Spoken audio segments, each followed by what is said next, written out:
আচ্ছা, আপনাকে যদি প্রশ্ন করা হয় পৃথিবীর সেরা ফিল্ডারকে, তাহলে আপনি কোন ক্রিকেটারের নাম বলবেন? আপনি হয়তো একটা ক্রিকেটারের নাম বলতে পারবেন না। এজন্য আজকে আমরা 10 রুপির ভিতর পৃথিবীর সেরা তিনটা ফিল্ডার কিনতে যাচ্ছি।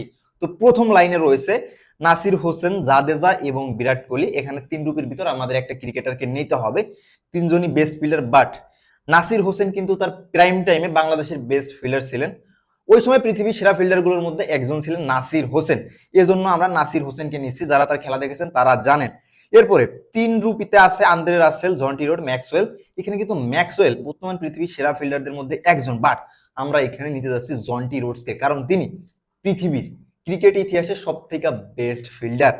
এরপরে 4 রুপিতে আমাদের নিতে হবে কে কে আছে এখানে, গেলেন ফিলিপস, মুশফিকুর রহিম এবং এলিয়ন খেতে এবি ডিভিলিয়ার্স। এইখানে আমরা মুশফিকুর রহিমকে সম্মাননা দিতে চাই, কারণ তিনি বাংলাদেশকে অসংখ্য ম্যাচ হারিয়েছেন ফিল্ডিং দিয়ে। এই জন্য আমরা 4 রুপিতে মুশফিকুর রহিমকে নিচ্ছি। আপনার কাছে 10 রুপি থাকলে আপনি কোন তিনজনকে নিতেন অবশ্যই কমেন্ট বক্সে জানান।